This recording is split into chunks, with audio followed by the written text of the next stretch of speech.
This is Let's Talk Business with your hosts, Marc Ebinger and Howie Nestel. Now, here's Marc. Welcome to Let's Talk Business, a show that highlights and promotes entrepreneurs to learn more about their vision, goals, and marketing strategy. Coming up on the show today, we're going to talk with Jesse Handz Diaz, the founder of Handz Pickleball Co here in San Antonio. Jesse, first timer, welcome to the show. Howdy, blessed to be here. Thank you for having me. You bet, man. I like the logo going on your hat, too. It looks sharp. Thank you. I had a little help from Sharkmatic over here. Oh, Sharkmatic. Yes. Wow. Heard of them. We're also going to talk with Daniel Grove, a photo and video expert and the owner of Daniel Grove Photography. Daniel, welcome to the show. Thank you so much. Very excited to be here. Yeah, also first timer. I was doing my research on you, watched some videos on YouTube. Oh, yeah. I do a little bit of. Stalking me? Yeah, stalking you just a little bit.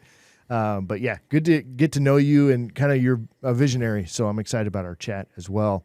In studio with us today is Howie Nestel, the owner of Sharkmatic Advertising, where he and his team have helped over 1,500 clients grow their marketing influence. Howie, great to see you again. Mark, happy to co-host and be on the same side of the table as you are. Roger that, sir. But just remember, this is the host chair over here. I'm the assistant to the main Aye, host. Captain. Assistant to the regional manager, right? God, I love that show, The Office, right? So you could be an assistant to the host. Right, he goes, I'm the assistant manager. Well, you're actually the assistant to the manager. Same thing. No, it's not. No, it's not. I'm gonna have a T-shirt made up for Howie. Assistant to the host. There you go. Or code to the host or something. I don't know. It'll be fun. Well, I'm your host, Marc Ebinger, the owner of Krukus Marketing Agency, a company that specializes in hiring virtual assistants from outside the United States. Of course, this is how I built my entire company. I absolutely love leveraging low-cost help, remote work from outside the United States. It's a great way to do business, in my opinion. A quick reminder for our listeners, you can catch video and podcast versions of the show anytime by visiting our website at satalkradio.com. And if you are a business owner in the San Antonio area and would like to have your company featured right here on the show, visit our website at satalkradio.com or call our office at 210-879-8804. That's 210-879-8804. We can get you booked on the show. So, Howie, is it your cousin or sister? Tirza, my sister. Sister, yeah. So she was on the show when I was actually on vacation. You guys handled it for me. But there was a clip that was released called The Story Behind the Stats, a Pediatrician's Insightful Encounter. Over 5,400 views on Instagram. Yeah. So it did really well. Viral, yeah. It went viral. Wow. Don't ask me why, but it did. It's probably we can replicate it. We do it all the time. And I brought you a gift. You did. Mark asked me, and I know and like both of these guys, so it's going to be a fun show today. Mark always asked me for a Howieism, and he actually coined that term. And just one popped into my head when you were talking about, in your opinion, it's always a good idea to leverage, staff outside the United States, low-cost, effective staff. So my Howieism is that very few people care about your opinion, but more people care about your experience. So maybe you should say, in my experience, because that carries a lot more weight, because you've actually leveraged 25 people from the Philippines that you've hired to help grow the podcast and grow your business. So it's more than just your opinion. It's actually your experience that it actually works. Awesome. Well, thanks for that, Howie. I appreciate it. All right, we have the inaugural Let's Talk Business Podcast Mixer coming up on January 25th, 2024 from 5:30 p.m. to 7:30 p.m. at Project Cowork Central right here in San Antonio, Texas.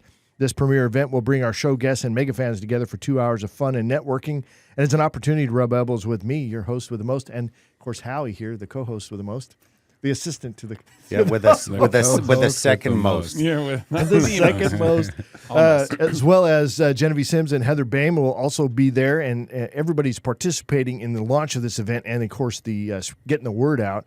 The goal is to sell those tickets out in 2 weeks, which will still be here in November, which would be awesome to talk about a sold-out show for almost 2 months before it even happens. Yeah, the whole idea is we wanted to limit it to 100 guests, and we're starting with the guests that have been on the podcast. Mm-hmm. It's only $10 to participate, and the proceeds from the podcast mixer will go to the Children's Rehabilitation Institute for children battling, working, to work through disabilities here in San Antonio. So it's a donation, but we did it in a way that, one, does something good for the community, and two, really kind of limits the people that attend, because I think it's very easy to get out of control with, close to 300 interviews, more than 200 shows. We'll sell out 100 tickets at $10 a piece. Oh, yeah, for sure. No doubt. And it's going to be a good time. Great way to kind of get out there and mix it up a little bit. So if you're hearing this announcement for the first time, get over to the website ASAP and grab your tickets. If this isn't the first time you've heard this announcement, what are you waiting for? Go out and grab them while they're still available. Head on over to our website at satalkradio.com. Grab your tickets today, and we'll see you at the Let's Talk Business Podcast Mixer on January 25th, 2024. Now, if you'd like some extra points, then take a selfie of yourself with your tickets, your printed versions of the tickets, and post them on your social media and tag me and tag Howie and the rest Well, of the then I'm girls. going to tag you on a post because I just put up a link to buy tickets on howienestel.com. That just went up this morning. Cool. All right, so business branding. We talked about the logo on the hat. You got a great contrast there, really pops out. Thank you.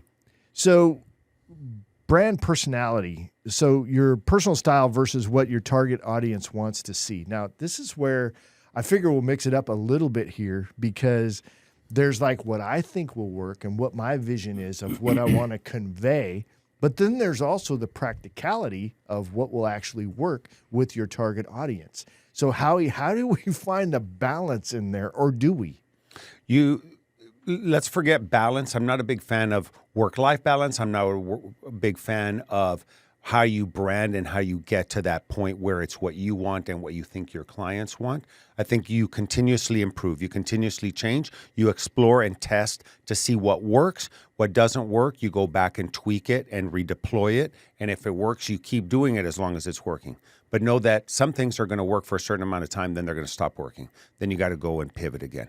So there's a great story that my Uncle Henry tells when he first took over the purchasing department at my then grandfather's store. My grandfather had founded the store, and he would buy Western wear. And every year they'd go to the big Western shows, buy Western wear, and sell it at their store in Laredo, Texas.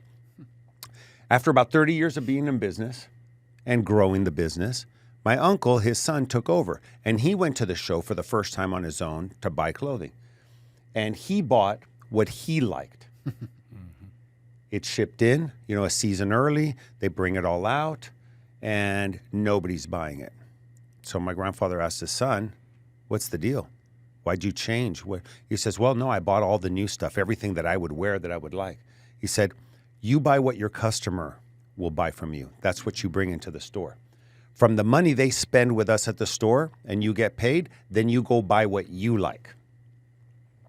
And the whole idea is that your opinion, my opinion, Jesse's opinion, Daniel's opinion, although interesting, is irrelevant. What do our clients like? What do they want? What do they ask for? Now, as professionals, if somebody asks Daniel, "Hey, for my wedding picture, I'd like to get a picture of my spouse and I hanging from a tree over the San Antonio River," he might say, probably not a good idea. I'll tell you why. You see what I mean? So you could still give your opinion, and based on your experience what might look better. So that's where you improve on it. So look, it's a constant test, retest, redeploy, but you do want to know what your ideal customer is looking for and why other people have purchased from you. So it's always important to talk to clients. What attracted you to us? Why did you buy from us? What was it that appealed to you? And then do more of that. So Daniel, in your business, so people are going to come to you, to Howie's point, with an idea what they want to see, right, of what might work, but it might be clearly outside the realm of what's possible. How do you handle that? Well, in my experience, Yeah, there you go. hanging off a branch over the river is illegal and very dangerous. So there are certain requests that I get that are fantastical and or impossible or illegal or dangerous. And so in that case, my Photoshop expertise comes into play. There we go. So I can fake things that are impossible, or like that list of things I just gave. So that's an option. But I get to know my client and get to feel out their style and their interests and their passions and try to work that into the photos. And I usually, when they're coming to me, they usually don't have a whole lot of specific ideas on paper. So once I kind of mine out that information from their subconscious, things that they say and express, then I usually come up with some ideas and present it to them, and they'll pick one or two that they love. But occasionally I'll get a client that comes that actually knows what they want. And how That's kind you, of cool. But so you have a style to your photos, right? In your opinion, in your experience, is there a could somebody look at your photographs, maybe who's like maybe higher skilled, and say, okay, this is Daniel Grove's style? Yes. Can they pick that out? Definitely. Yesterday, not even long, yesterday, one of my photographer friends said she moved out of state, but she's still on some of the local Facebook groups, which I'm very active on. She said, every time I see you post in the shirts and the Cibolo groups, I know it's you. And it's like, thank you. And when I picked my domain, danielgrovephoto.com, initially I was thinking danielgrovephotography.com. That's a mouthful. And some people can't spell photography off the top of their head. They got to think about it. I do sometimes.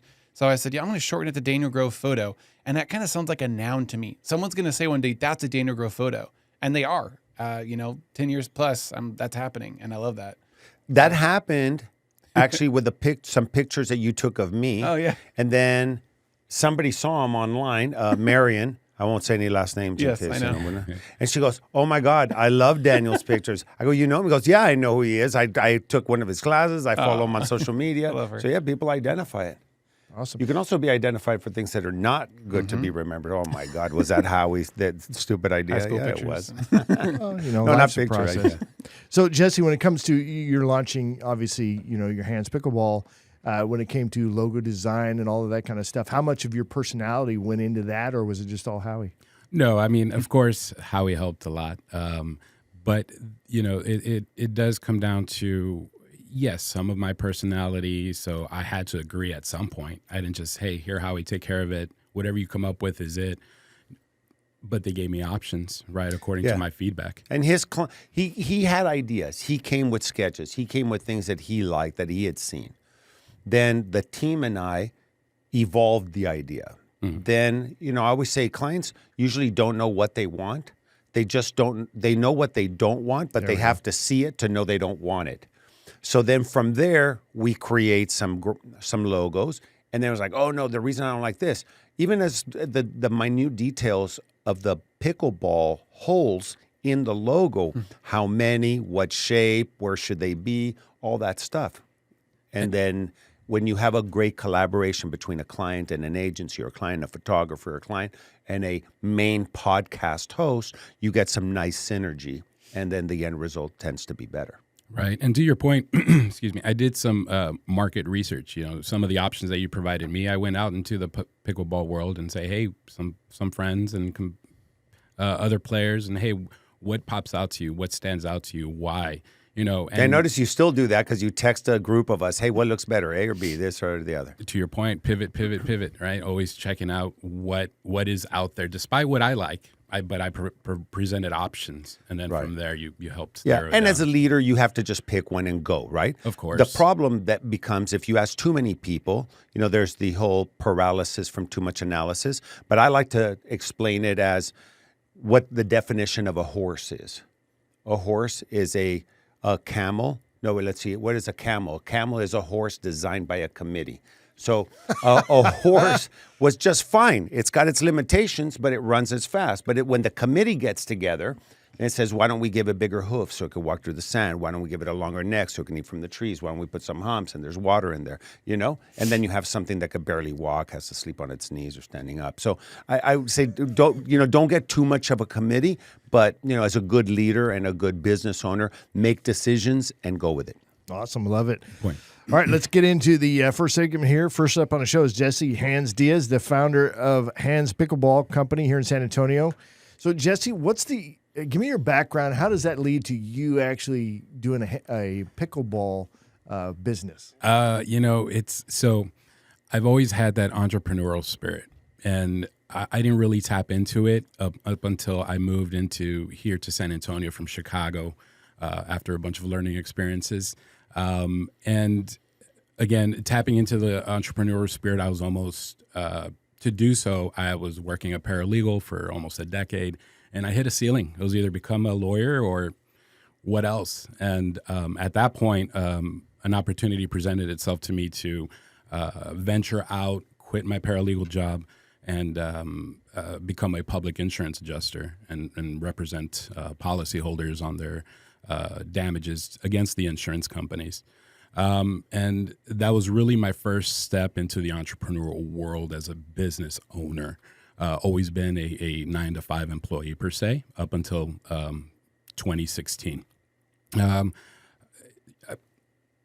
That went well. It's still going well. We're representing homeowners to date. A lot of learning opportunities, a lot of pivoting. But I reach my entrepreneurial spirit is still there. Along the way, I fell into pickleball. I have a tennis background, so coming across pickleball, it just I developed a passion for pickleball as well. And for me, naturally, it makes sense to combine the both. And here I am now. I may not know a lot about retail, but again, we're always pivoting, we're always learning, and that's my goal in this world, to never stop learning. Well, how do you go from, okay, pickleball sounds like fun, to, I want to go ahead and get this massive building and we want to actually start having tournaments and do the whole thing? It's like, what's the motive? Because that's got to be, it's always scary to launch a business, right? Entrepreneurship's no joke, but you're going into something that is risky. Absolutely, and that the development of the facility actually came along the way, which I initially didn't have in the plans.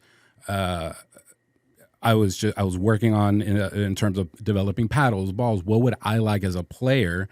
Personal opinion versus market research. I combined both and put paddles and get them approved by USA Pickleball. Put them out there, and so it's. In doing so, it opened other opportunities for me. So one of those is developing a facility. And so the thing about this facility that's so unique is it's where pickleball meets building science. And I know it's not really answering your question, how do you get from there to here, but it's just it came along the way, along the path. And I identified an opportunity and I seized it. Yeah, and to piggyback on Marc's point, entrepreneurship is risky, but sometimes you got to weigh that against waiting to see when you get the bill for not going into business. And you stay in a job your entire life, especially a job that may or may not be your passion, and it's making you a pretty good living, right? The whole idea behind entrepreneurship is that you're swinging for the fences. You might hit a home run. That's the whole thing. If you stay in a career, you can make a good life. But with entrepreneurship, I think that there's this gene of entrepreneurship that you don't really get an answer to why. I bought a company, a meal prep company one time, because I got great results. I love the food. I got healthy eating it. So, like an idiot, I decided to buy the company. Then I realized 3 years later that I had no business in the meal prep, in the food service industry. Not my passion, but I was able to sell the company to somebody whose passion it was. So, it's one of those things where you got to try it to know you don't like it or that you're not good at it. In your particular case, man, I think it dovetails perfectly. You're a tennis player. Now you play pickleball. You love the sport. You care about kids and teaching people, and you like friends. You're a social guy. Pickleball is a social sport. And it just dovetails perfectly. And your kids are involved, your wife's involved, and you go out to tournaments. And now opportunities are being created where there are tournaments and he goes and sponsors them. Then he sets up, then people can buy. Then he can promote his physical facility, which will open next year. And he'll already have an audience, not just, the fake ones on social media that are following. I'm kidding. But I mean, like real humans that live in San Antonio that may be following them on social media, but now are going to want to come out because they know Jesse and Handz Pickleball. They want to come out to the physical facility and play there. So, real quick, what is pickleball? So, quickly, pickleball is a hybrid, what I call a hybrid sport. It is a combination of tennis, badminton, and ping pong, if you will. As opposed to tennis is a mechanism of pickleball. The difference is you have a smaller court, so it's roughly a 20 by 40, and it is a wiffle ball instead of a tennis ball, if you will, or a ball with holes. And instead of a tennis racket, you have a paddle. It's usually made out of different materials, but usually you'll see carbon fiber material surface.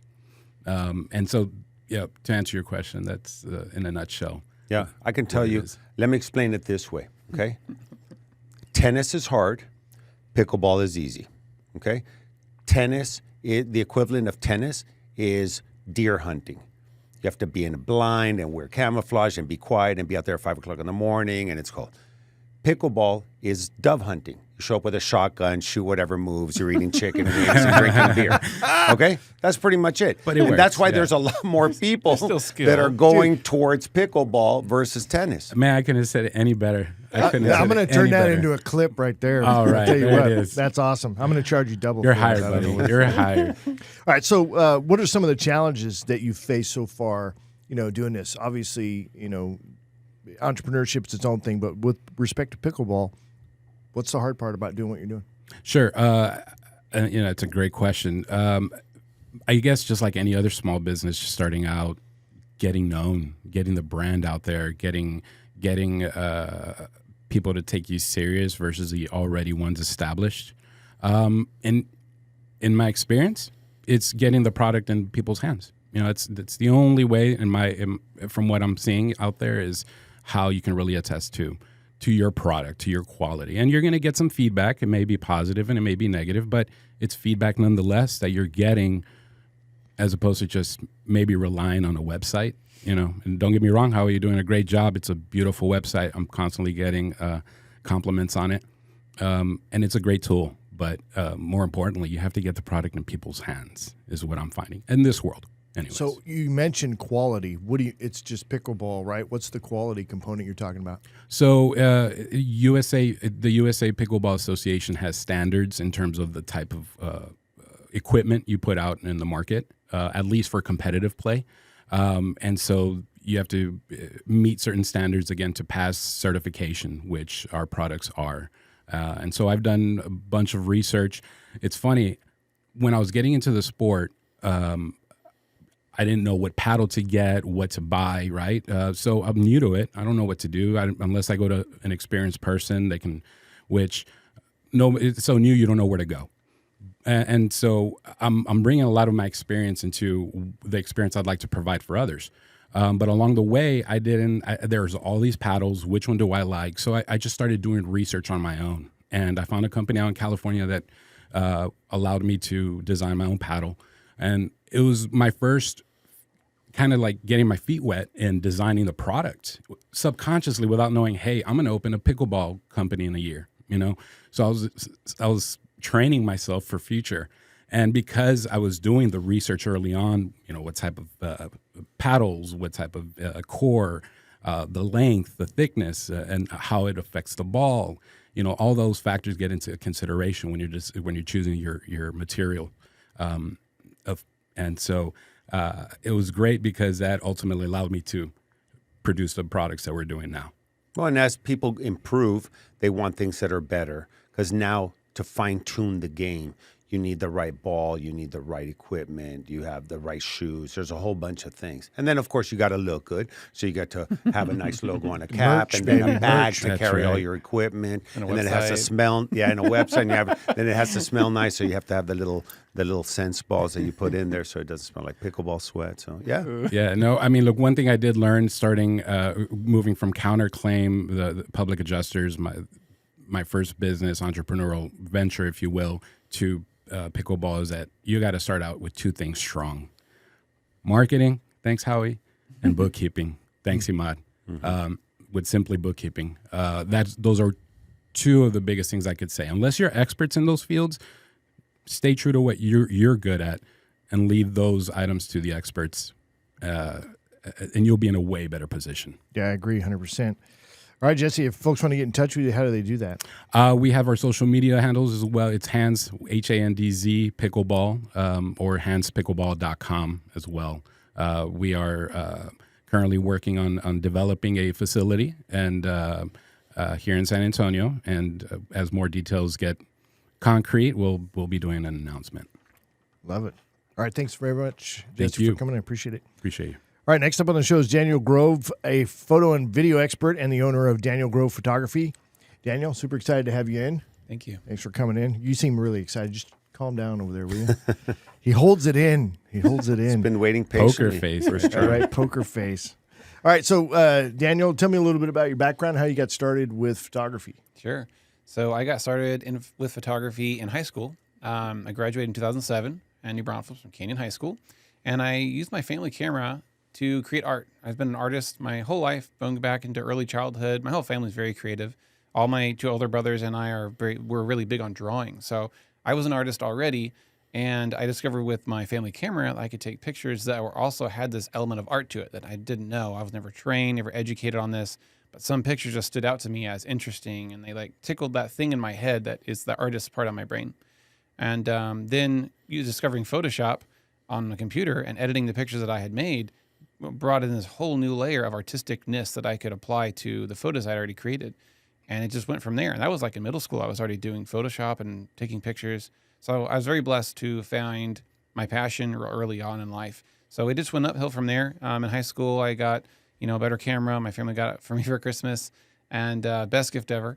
We used the heck out of that thing. I actually took so many pictures at one trip. I went to a missions trip in Germany with my youth group, and I took so many pictures in the 2-week span. I broke the camera. It just stopped working at the end of it. And I still have all those pictures. Still have everything I took. Going back to my early days, which is really fun. But I just started off kind of discovering digital art. And then I discovered portraiture, which is, people in my photo, later in high school. And that clicked because I'm an extrovert. I love people, I love their stories. And with photography, I can capture that story in a certain, piece of it, tell their story, capture people's personality, and that just became my new love. So awesome. Yeah. Were you tempted to go right into work and start making money, or did you go to college? What was your path? now I eased my way into it as far as business. I did start charging, I think my senior year, like $20 just to have something in my pocket. I was not a business person until a few years ago, actually. Okay. The business side hurt me a lot for many years. Until I got a business coach and kind of kicked my butt into shape. But yeah. Awesome. Hey, great path. So a lot of folks are, doing photos with their iPhones and whatnots, right? So why is it important to actually have stage photography like you're talking about? Well, when you're not the one worrying about a picture being taken, especially if, let's say you're the boss of a place or you're running an event, you don't need to worry about that. And when you're not worrying about it and someone that's their thing is worrying about it, you have so much less stress and things to worry about and plan. And that's that's my specialty, is capturing things. Also, obviously, I have equipment that is far superior to iPhone. As great as the iPhone camera is, it can't do things that I can do on location and in post with my editing. There's just a lot more to it. I'll also tell you, I've seen people buy expensive equipment, maybe Yeah. even better than yours. And you know what? Their stuff sucks. Because that's not what they do for a living. And they're not studying it, and they don't have a passion for it, and they don't see a butterfly or a plant or something, and you're like, oh, you know what? Move over here, move over here. They don't have They're it. just like, hey, you know what? I'm going to depend on the equipment. Tennis is like that too. You're Back right. in the day, people would spend $1,200 on a racket, come out looking great, expensive bag, Lacoste, everything, Sergio Tacchini, or who was that guy? The tennis guy, some tennis guy, and he had a whole line of clothing, and you come out and they can't hit a backhand. Still losing. It's You know true what I in mean? pickleball too. You got people buying expensive That's paddles, but Right. thinking it'll help. That's their a game. great point. Yeah, and you, I know, have an eye for it because I've seen your stuff. You've taken some pictures of me. I mean, and it's a talent, right? And you continue to develop it and evolve it. And that's something that a business owner or somebody who thinks they know everything or has expensive equipment thinks they can do it too. So I think what I gathered in the research I was doing about you, because I don't know you that well, but my opinion of what your passion is in this is storytelling and conveying emotion in that storytelling. And I think I connected well with that when I was watching your YouTube video on that, is that you take the time to prep, which is super important so that you can execute well out there, which allows you to calm down and then actually extract out of that experience the very best that you can get. So talk about that a little bit. Yeah, preparation is really important for my work. I am kind of a photography generalist, which means I do a lot of different types of photography. Some specialize in just weddings or just babies. I do pretty much everything. As long as they have their clothes on, I'll do that. But there's still a similar amount of preparation that goes on before the shoot happens. Picking the right location is the first big thing. That's the frame around a beautiful painting. You got to have a good frame on it too. So the frame, the outside is the location. Where are we going to do this? Does it make sense? Is it safe? Do we need to pay for a permit? Weather, time of day is really important too. So all that is decided on way early up front. And then the next thing is, okay, what do we want to portray? What are you going to wear? What style are we doing? Are we doing grungy, edgy stuff? Are we doing bright, bohemian, fairy? Like what's the thing? What's the deal with the photo shoot? What's the purpose behind it? all that has to be decided ahead of time in order for me to bring my 100% to the game and for them to get what they want in the end. Well, and posing too. Yeah, posing. Sketching out the posing I thought Yeah. was very interesting too, because it's not something you necessarily think about as a layperson like myself going into it. But when you're like asking those questions, what poses are we talking about? And then you sketch them and say, hey, this is what this looks like. You know what I mean? I think that's pretty cool. Yeah, sketching, like I said earlier, I was a drawing artist before I became a digital picture artist. And so bringing that skill into my photography career has been really fun and helpful for my clients and also for me. I had a shoot, where this all originated from, drawing poses beforehand, was I had a shoot in January. It could not be rescheduled or done any later. And it was really cold that day. It turned about 50 degrees that day, like a cold, windy 50 degrees. You know, all the northern people watching and say, that's like a normal day for us. But it was a cold 50 degrees here in Texas. And I realized that it's going to be really cold. It's going to hurt. Like your fingers start to slow down and your faces get red. So I sketched out poses ahead of time. It was an engagement shoot with a couple. And we knocked that thing out in about like 20 minutes. Normally would have been about a 1 hour shoot, you know, wandering around, trying different poses, seeing what worked and what didn't. But I drew about 15 different poses and we just knocked them all out fast and efficient. And it was great. And ever since that, I said, this is an amazing tool. And I don't use it on every shoot, but I do use it on more complicated and technical shoots where I don't want to be trying to reinvent the wheel on location and, you know, hitting a block or looking like I don't know what I'm doing. Like I have poses planned ahead of time for them and they love it. So Daniel, using your sketching abilities and skills is definitely a differentiator for you. One of the other things that stood out to me, that stood out to Mark, one of the things that stood out to me when I looked at your stuff is that you're somewhat of a teacher. Like you like to teach others, teach other photographers and videographers and people on social media. Where does that come from? So yeah, I love teaching. I love sharing my knowledge to other people who need it and want it. I never had any mentors photographically. I really didn't have a whole lot of people teaching me or helping me along the way. There was a few people here and there that gave me like nuggets. But by and large, I learned through trial and error, which is not pretty. I calculated at one point, it took me about 8 years to get to a point where my photos were looking, you know, professional and what I saw in my head was actually in my camera now. And that's 8 years wasted. Like I could have gotten that in a year or two if I had a mentor or, you know, if YouTube has been developed at that time, which was barely, you know, growing early on in my photo days. So because I learned the hard way and I wasted a lot of years, I enjoy helping people not do the same dumb stuff that I did. Right. I like to help them get a jump start and, you know, go into warp drive mode in their learning because I have stuff that they want to know. I'm not the best. I don't know everything, but I do know a good chunk of stuff that new people will want to learn. So let's talk about the real quick because we're about out of time, and then of course we'll have the after show. We'll get into more of the business aspect, which I'm excited to talk about as well. But something that maybe a layperson like myself doesn't fully appreciate too is the post-editing part of what happens there. We figure, well, it's just the picture. Just give me the picture. What kind of stuff goes into the post-editing? Yeah, a lot of time and a lot of sitting. A lot of my life is spent at the computer, and I enjoy that part. Thankfully, some photographers don't. But yeah, you for an average shoot, even like your headshot session, probably 200 to 300 pictures. And in the end, probably 10 or 20 winners out of that bunch. So there's a selection process. You have to be very attention detailed and zooming in, checking out if the photo isn't sharp or unique or, you know, the best one of the batch. The editing, there's a retouching, color correction. I use Photoshop and Lightroom. Those are two of the leading, you know, industry standard Adobe programs, and I love them to death. Those are also things that I teach and help others grasp. But yeah, there's a lot to it, and there's a lot of file management. There's delivery and sending of files, and there's a lot to it. So it sounds like it could even be a multiple of the amount of time you take in setup and taking the picture. Yeah. You're probably like 3, 4, 5 times as much time behind the scenes. Yes. When I priced out my wedding packages specifically, I realized I did a bunch of math and metrics on my own times, spent on 3 weddings in a row just to get an average.